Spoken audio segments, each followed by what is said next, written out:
What is going on, guys? It's your boy Killer Cam. If you hear anything in the background, my girlfriend watched the show with me. She did not want to be on camera, but you may hear her in the background. And you also may hear little Bentley over here in the background. Um, Let me just say, what a hell of a show this was. From start to finish. What a hell of a show it was, indeed. I'm still getting over the fact that I just saw Edge come back. That was. Oh my god. I cannot fathom the fact that Edge is back, and I hope I know it's probably not going to be a full-time thing, but I hope he gets one more match at WrestleMania or something. I thought he was going to be number 30. He came out at number 21. That was, to me, absolutely incredible. I loved every single minute of it. So, first things first we're going to talk about is the kickoff show opened up with two matches. You had Sheamus taking on Shorty G, and you had Andrade taking on Humberto Carrillo. Now, not going to lie to you guys, I really was not paying as much attention to these matches, as I would have liked. Only reason being my dad was here. He stopped by, and I got to see him for a little bit. So I really didn't get to see him. I got to see some of the finishes of it, and they both looked like good matches. I'll go back and kind of review those maybe at a different time. But both of those matches were pretty good. You know, I was surprised that Sheamus and Shorty G went as long as what it did. They went about 12 minutes. That's why I was a little shocked that they actually went 12 minutes. I think Andrade and Carrillo, though, was the best out of the two matches. Oh, yeah. Andrade got a roll-up on him at the end. Opening up the show, we had Roman Reigns taking on King Corbin. And this was a hell of a Falls Count Anywhere match. I really do think that these guys kind of knocked it out of the park, and they kind of used the Minute Maid Park, or whatever it is, as a great kind of weapons barrier. They had a whole bunch of different spots they did. The Usos came out. Dolph Ziggler and Robert Roode came out. And, it was a lot of interference involved in it. But overall, they gave him about 20 minutes. And I feel like they did the best that they did with the 20 minutes. Roman got the win here, which made sense, especially considering the fact of he would end up in second in the Rumble match, but we'll get to that in a little bit. I was fairly surprised how much time they got, as a matter of fact. I think it was good overall. Though I'm gonna give it about 3 out of 5 stars. It was a good match. Yeah, I think that it was solid for what it was. I think that moving forward, they're probably gonna have these guys feud going into WrestleMania, especially considering Roman Reigns did not win the Royal Rumble match. And afterwards, King Corbin said he was going to eliminate Roman Reigns from the Royal Rumble. Well, that would not happen. Next up, a little bit surprising to me, we had the Women's Royal Rumble match. And I was actually a little bit surprised that this was the second match of the night. I'd have thought that they would have had another match before this, but hey, it was what it was. Charlotte Flair got the win at number 17. In a way, I have an issue with it. In a way, I don't. The issue I have with it is, Charlotte Flair has been in numerous main event spots over the years. You could have easily put this as a triple threat match. You could have had Shayna win. I'm not mad that Charlotte won because I kind of expected it. I really did want Shayna Baszler to win, and she came out dominating. But how about Bianca Belair in this match? Bianca Belair came out at number 2, and she eliminated Alexa Bliss, Mighty Molly, which was good to see, Nikki Cross, Mandy, Candice LeRae, Sonya Deville, Kairi Sane, Dana Brooke, and Tamina. She eliminated 8 women, and Shayna came out at number 30 and eliminated 8. I was actually a little bit surprised. I was expecting Ronda Rousey to be there, and Ronda Rousey wasn't there. But hey, we got to see a couple of good names. Tegan Knox was in there. Santina made an appearance, so that was pretty cool to see. That was quite funny, actually. Santino Marella, or Santina. Well, guy or girl, whatever you want to consider. Yeah, eliminated himself. Yeah, he kinda eliminated funny. himself and got what is it? The Cobra out or what was yeah, it? the Cobra. Brought it out and then had Natalia and Beth there staring at him. And he's like, I'm just going to eliminate myself. He hit him with the ultimate, alright, I'm a head out. Is basically, and basically he hit him with that. Anyway, you had Lana was the first elimination, and it was funny because you still had her and the whole Liv Morgan thing going on. So I'm guessing it's going to be Lana and Lashley against Liv and Rusev at WrestleMania. I don't know how they're going to do it, but Chelsea Green was in the match, Dakota Kai, Beth Phoenix, Toni Storm, Kelly, Natalia, Xyla Lee. Couple of, I'm going to give this Rumble match 3.5. It was entertaining throughout. I kind of thought going in, though, it was going to be two people. I kind of said it was going to be Shayna or Charlotte. And I thought Ronda was going to be here. Ronda was one of the picks that I had picked. No Sasha, which was a little weird to me. No Sasha Banks. And I know today was her birthday, so that was a little weird not to see Sasha even in the Rumble match. You could have easily put her in Santina's spot, but, that was weird to me to see. No Sasha. But, Charlotte Flair said that it was her time and she was going to go up to WrestleMania, so I'm guessing she's going to fight Becky at WrestleMania. I'm not sure. They kind of teased it this past Monday night. I'm guessing she's going to fight Becky. Don't know how that's going to work. Next up, you had the SmackDown Women's Championship match, Bayley versus Lacey. I'm not going to lie to you. This match was kind of boring to me. Yeah, and I guess a reason behind it is I don't think it's the female's fault in and of itself. I think, though, that it was more of the crowd wasn't into it because they were still trying to get over the women's Rumble match. That's why it's always tough to book one of these matches after the Rumble. I'm going to give it 2 stars out of 5. It was a decent match, but it was definitely not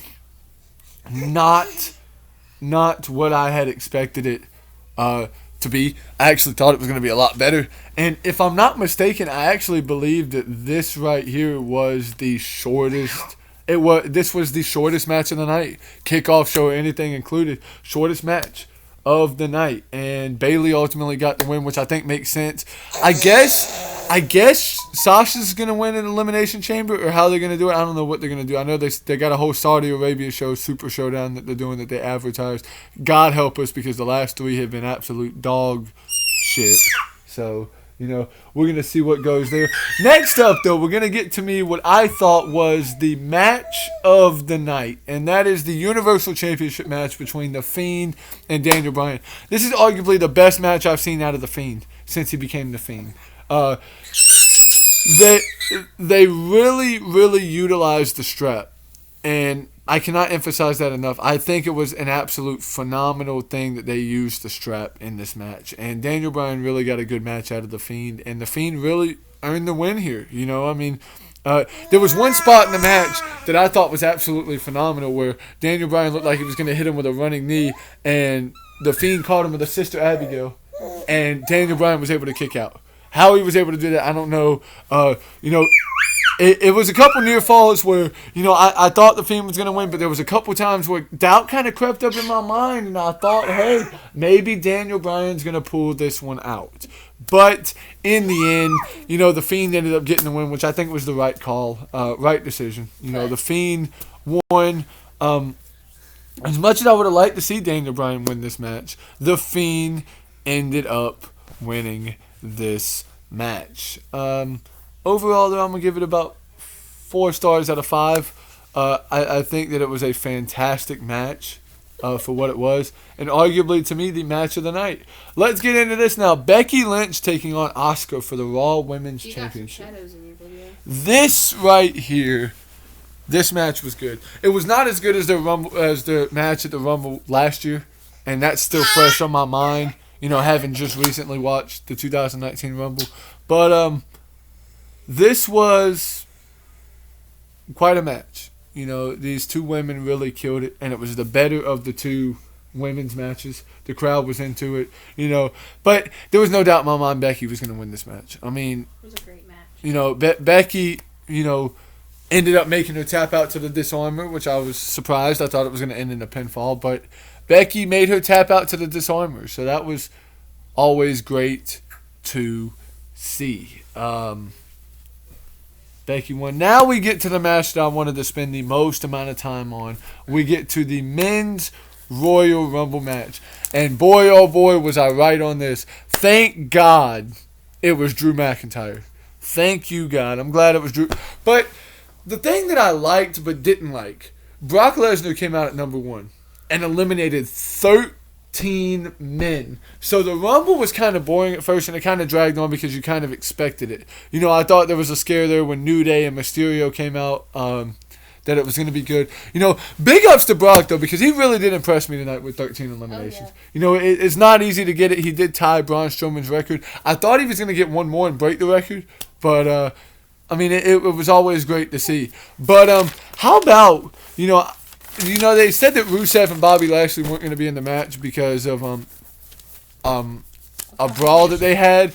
I think that they did it to get more things, and I was a little weird because I thought Otis and Tucker Heavy Machinery were supposed to be in this match. I know Otis helped Mandy in the women's Rumble match, but not to see them was a little bit weird and a little bit odd, actually. Instead, it was the OC. It was great to see guys like Keith Lee in the match. It was great to see Matt Riddle. Obviously, MVP came out. And then, of course, the return that I went the most crazy over. And I wish I would have recorded my reaction. Was the Rated R Superstar Edge. And let me tell you. That just happened to be my pick. I was going absolutely crazy. Me and my girlfriend did a Royal Rumble pool in which we picked different numbers. And the number she got was number 21. Which happened to be Edge. And I really thought, you know, that it was going to be Edge or CM Punk at number 30. I even thought Undertaker. You know, but to see him come out at number 21 was absolutely phenomenal. And I don't know what they're building. If they're going to have Edge wrestle somebody at WrestleMania, you could throw out a Orton because, I mean, I know he did throw Orton out of the match, which was always great to see, you know, Rated RKO out there. But Brock and Elias started it out. And Brock threw out Elias, threw out Eric Rowan, Robert Roode, John Morrison, Rey Mysterio, Big E, Kofi, Cesaro, Shelton Benjamin, which it looked like they were actually going to be teamed up for a little bit, Shinsuke Nakamura, MVP. And then the thing that really pissed me off was Keith Lee came out. And I was excited because I really wanted to see Keith Lee. And, you know, I kept saying Keith Lee's going to be in the match, Keith Lee, whatever. And he was not in there, but I think 3 or 4 minutes. You know, him and Braun and Brock all went at it. And Brock tossed both of them out. And then we had Ricochet and Drew McIntyre come out. Ricochet hit Brock with a low blow, and Drew McIntyre just hit him over the top rope, and it was glorious. It was phenomenal because I knew the Royal Rumble was no longer screwed. It was great to see Brock's performance in this match. But kudos to Drew McIntyre on punching his ticket to WrestleMania for the number 16 spot. Well deserved. I knew when it came down to him, Edge, Orton, and Roman, I said Drew's got this. A little bit of heel heat for Roman Reigns, though. He eliminated Edge, and I was actually a little mad because I wanted it to come down to Drew and Edge. Matt Riddle was also in the match and lasted no time, getting eliminated by King Corbin. King Corbin got tossed out by Drew McIntyre. Edge tossed out quite a few guys. He tossed out AJ Styles, which would be a fantastic match to see. And then I think he tossed out, it was either Carl Anderson or Luke Gallows. It was one of the OC. And Orton tossed out the other guy. And then he also threw out Randy Orton. So, you know, just seeing Edge out. But it was very predictable because I knew Seth Rollins was in the match. So when Joe came out at 29, I knew Rollins was 30. And I knew that they really weren't going to do nothing to end that or whatever. And this is going to get, this Rumble match is going to get 3 stars to me. Overall, if I had to grade the Royal Rumble pay-per-view as a whole, I would probably give it a 7 out of 10. It was a solid show. You know, it really built the foundation of WrestleMania. If I had to give any of the cons for the night, would be definitely Bayley versus Lacey. Kind of the predictability of the Rumble matches, too. Kind of thinking, hey, Charlotte was going to win, or Drew was going to win, or Roman, or whoever it was. Also, though, the 2 kickoff show matches were all right, but they weren't nothing to write home about. Now, if I do have to give out a couple pros, I definitely would have to say a couple good things on the show was the Fiend against Daniel Bryan. That was awesome. That was a good match. That was the absolute best match. That was the best match of the night to me, hands down. Becky Lynch versus Asuka was pretty good. Oh, yeah, that was awesome. The women's rumble I liked. Oh, yeah. The men's rumble I liked. And I can even say that Roman Reigns and King Corbin turned out to be a pretty good match. You can kind of lean the men's a little bit more on a con, even though there were surprises, because Brock kind of did dominate a majority of the match. So it made it a little bit boring. And it made it a little bit boring, but it kind of also told an interesting tale of, like, hey, who's going to get Brock out? So I'm assuming Drew McIntyre is going to challenge Brock Lesnar at WrestleMania for the title, which I think would make the most amount of sense to me. But, I mean, this show was just great to me on a bunch of different levels. WWE really knocked out their first pay-per-view of the decade, and I may be alone. I may be the only person that likes it. I may not be the only person that likes it. I haven't seen any other reviews that anybody's put up yet, but I plan to see what you guys think about the overall show. What would you give the show out of 10? Probably between a 6 and a 7. Between a 6 and a 7, that's solid. This was a solid outing. It's not the best Rumble I've ever seen, but it's far from the worst. I've definitely seen way worse Rumble shows. 2015, but that one was awful. I'm gonna say that this was a great show. And I'm interested to see how they're gonna do Super Showdown and Elimination Chamber. How they're gonna go about building the rest of this. And we had somebody that wanted to make a quick cameo on the camera real quick. You've probably been hearing him all video. It's Bentley. It's Bentley. Yeah, he wanted to come over here and say hey to you guys real quick. But yeah, guys. So I don't know if I'm gonna be watching. Are we going to your brother's game tomorrow? Okay, because I don't know if I'm gonna be watching all of Monday Night Raw tomorrow. I need to figure out what the deal with it is. If so, I might do a review on it. I'm not sure yet. But definitely when Super Showdown and Elimination Chamber happen, even if I don't see it live, I do plan on giving you guys a review of those two shows. The inner fanboy in me came out, seeing Edge. And let me just say that one more thing. Edge looked great. For him not to be in the ring 9 years and to come back, I know he had been working out and he was in phenomenal shape. He hit Elias with that spear last year at SummerSlam. But for him to come out and hit the spears that he was hitting and to come out and look as good as he did, kudos to him. It was great to see Edge back in the ring. I never thought when he retired back in 2011, did not think I would see him again. So I was absolutely ecstatic and elated to see Edge, and I wish I would have got my reaction. But who's going to record at number 21, their reaction? I was going to wait until number 30 and record, and I ended up not getting it. But let's just say I geeked. I almost peed myself, literally, because I got too excited to see him. And I think that hear the rumble over your excitement. Yeah, you could not. I can understand why with him being retired. You could not hear the rumble, and as y'all know, as much as I hated Edge back in the day because he was the most. He would always do things that would piss me off so much. He was one of those guys that you just loved to hate, and one of those guys that was so damn good at his job that you could not help but respect him. And I have the utmost amount of respect for Edge. My girlfriend was telling me, she was like, Beth Phoenix is in the match, watch Edge be in the men's rumble. Yeah. And sure enough, Edge was in the men's rumble match, and it was great to see him, and I'm glad to see him. Nobody expected Beth, did they? I don't expect Edge to be on a full-time thing with the company. But maybe he'll have a program at WrestleMania, and I'm hoping it's with AJ Styles or it's with Randy or somebody. But they look like they were pushing for that AJ Styles Edge matchup, which would definitely be great. Don't know if he's going to be doing anything at Super Showdown yet, but just seeing Edge was absolutely the highlight of the night for me. I'm going to do a thing where I give 5 stars. I'm going to do the 5 best performers of the night. I think number 1 is Drew McIntyre, yes, obviously winning the men's rumble. Number 2 would be Charlotte Flair, yep, for winning the women's rumble. Number 3, I'm actually going to give it a tie between The Fiend and Daniel Bryan. Mm-hmm. I think both of those guys, even Daniel Bryan in the losing effort, knocked it out of the park. Oh, yeah. Daniel Bryan looked incredible in that match against The Fiend. The Fiend looked phenomenal. 4, I got to give it to Brock Lesnar. You know, Yeah. Brock had 13 eliminations in the match, and look, he built strong going forward. And if I had to just give another one to somebody, you know, I would go Roman, but I'm not gonna go Roman. I'm gonna go Edge. I think Edge coming back after 9 years, looking as good as he looked. I think he definitely deserves, you know, the proper send-off match on his own terms, and it's definitely something that WWE could definitely work on. But this solid outing by WWE, I applaud you.